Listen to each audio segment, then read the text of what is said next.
welcome again to Over the Hill and Into the Wild. I'm Deniza.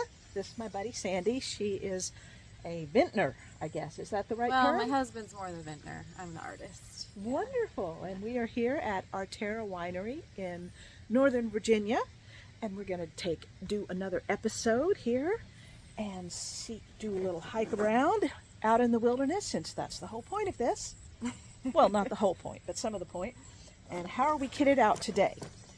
We've got the requisite backpack here. It's not, if you can get out for a short hike, don't worry about it. Just go and enjoy, as long as somebody knows where you're going and when to expect you back. It's okay. But if you can go out with a backpack, be prepared. That's awesome. Water is always a good thing. I have a little bag for any trash I may come across. I've got,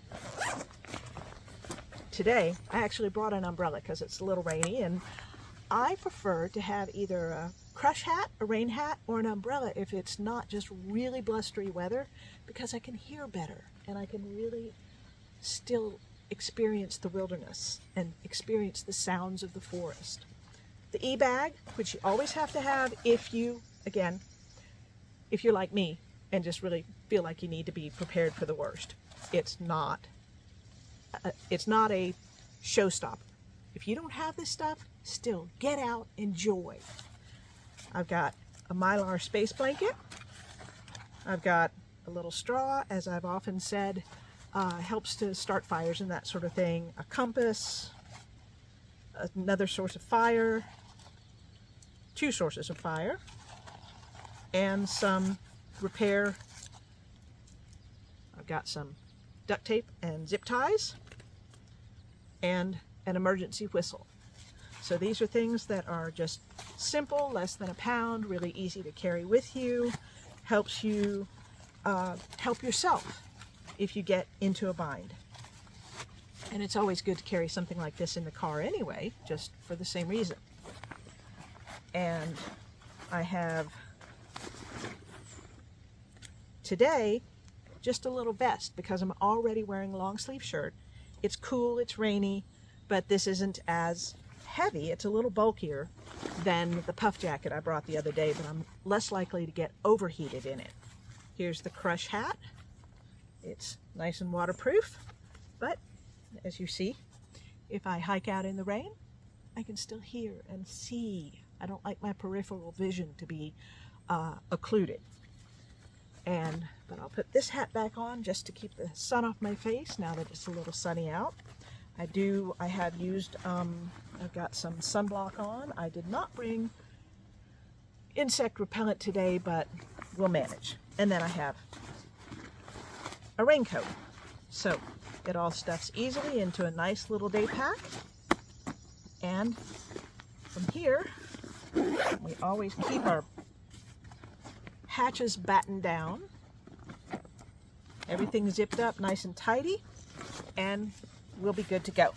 Now, this is just beautiful. Let's take a minute. So is this one of your original? Actually, when we started here, there was nothing here. It was all forest. And my husband, Jason, was able to lay out the topography, which was best for planting vines. So we did have to clear to establish the vineyards and the tasting room. But as you'll see when we go through the forest, and we can talk about this, this property was logged.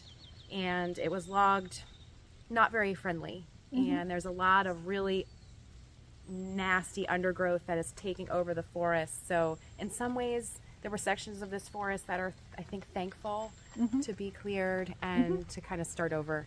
Oh, look at this. Already a fork in the road. What do you do when you come to a fork in the road? We're going right. You take it. What do you do if you find a spoon in the road? You pick it up too. Maybe don't use it. Well, until you wash it. Yeah.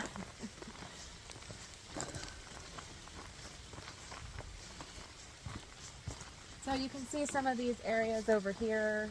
There's a lot of sticker bushes coming up.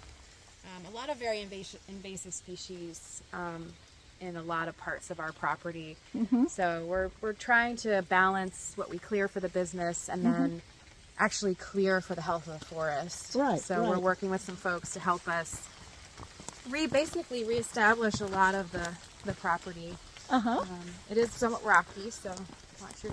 Oh, it's fine. It's wonderful. I understand that I was trying to read up on controlled burns and how various of the first peoples, Native Americans, managed the forest and their lands that they occupied or not occupied, but lands that they lived in. Mm-hmm.